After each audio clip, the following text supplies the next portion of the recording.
नमस्कार। गुंदौली ग्राम में महात्रे परिवार द्वारा 10 दिवसीय भगवान श्री गणेश की प्रतिमा स्थापित कर किया गया पूजन।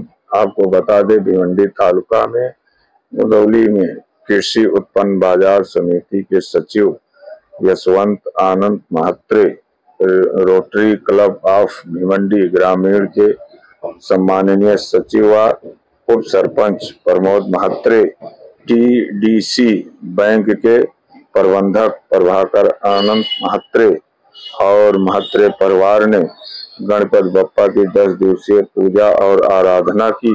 यशवंत महात्रे ने कहा कि मैं गणपति बप्पा के चरणों में प्रार्थना कर रहे हैं कि सभी के जीवन में से दुख दूर हो और सुख और समृद्धि बनी रहे।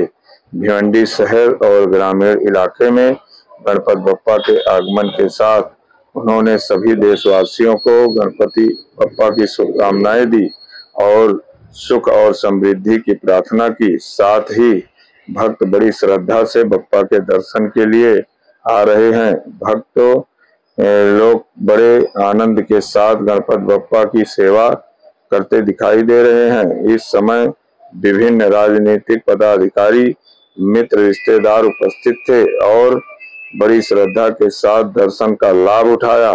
साथ ही प्रमोद महात्रे की बेटी एडवोकेट हर्षिता प्रमोद महात्रे का जन्मदिन शुक्रवार 5 सितंबर 2025 को उनके निवास पर बड़े ही धूमधाम से केक काटकर और उपहार के साथ गुलदस्ता भेंट कर सभी ने जन्मदिन की हार्दिक शुभकामनाएं दी।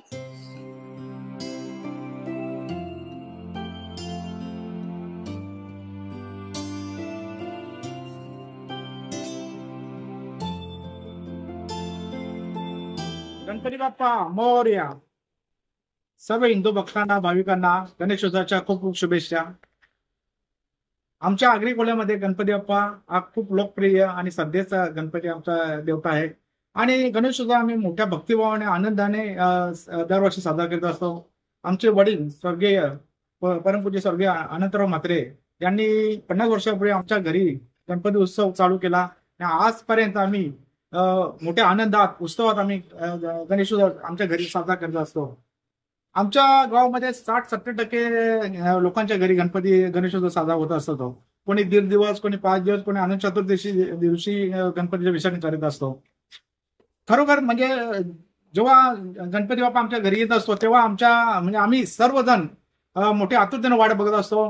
गणपती बाप्पा येणार म्हणून 2 महिन्या अगोदरपासून आम्ही घरात रंगरोटी, साफसफाई करत असतो। बाप्पाची आरस, डेकोरेशन बनवत असतो। बाप्पाला वाजत गाजत आम्ही आणतो आणि गणपती बाप्पाची प्रतिष्ठापना करीत असतो। गणपती बाप्पा बसल्यानंतर आम्ही प्रत्येक दिवशी 2 टाइम आरती असेल, भजन असेल, भक्तिगीत असेल, सुंदर कार्यक्रम होत असतो। आणि आमचा महिला वर्ग पण संध्याकाळी त्यांचं जेवण आटपल्यानंतर गौरी गणपती गाणी बोलून नाच गाणी करत असतात। खरोखर म्हणजे गणपती असल्याने घरामध्ये खूप चैतन्य, आनंदाचे आणि उत्साहाचे वातावरण असते। कारण गणपती बाप्पा हा सुखकर्ता, दुःखहर्ता आणि 64 कलांचा अधिपती, बुद्धीची देवता असा हा कुठल्या कार्यक्रमाच्या प्रारंभी आपल्या गणेशाच्या नामस्मरणाने सुरुवात होत असते आणि सर्व विघ्न दूर होत असतात गणपतीच्या नावाने, गणपतीच्या दर्शनाने। मी गणपती बाप्पा चरणी एवढीच प्रार्थना करेन का आज आपल्या भिवंडीमध्ये भिवंडीची अवस्था खूप बेकार झालेली आहे। कारण गणपती बाप्पा येणार आहे, पण गणपती बाप्पा सर्व विघ्न दूर करणारा असतो, पण तो गणपती बाप्पा आणतानाच रस्त्यांची खूप दुरावस्था, खड्डेमय रस्ते आणि ट्रॅफिकमुळे खूप लोकांना त्रास झाला। खरोखर म्हणजे भिवंडीचे जी काही अवस्था झाली ती खूप दयनीय आणि बिकट अवस्था आहे। ज्या काही मूलभूत गरजा असतात, शिक्षण, आरोग्य आणि रस्ते, या बाबतीत भिवंडी खूप मागासलेपणा आहे। औद्योगिक नगरी आणि आर्थिक विकासाच्या बाबतीत भिवंडी पुढे आहे, पण विकासाच्या बाबतीत काही शून्य दिसत आहे। म्हणून मी सांगतो का गणपती बाप्पा चरणी आमच्या भिवंडीचा विकास होणे आणि राज्यावर जे काही दुष्काळी संकट आले ते दूर करावे। पूर परिस्थिती निर्माण झालेली आहे, लोकांचे, कामगारांचे, शेतकऱ्यांचे खूप नुकसान झालेले आहे। बाप्पा सर्वांना आनंदात, ऐश्वर्यात ठेव, हीच मी बाप्पा चरणी प्रार्थना करतो। धन्यवाद।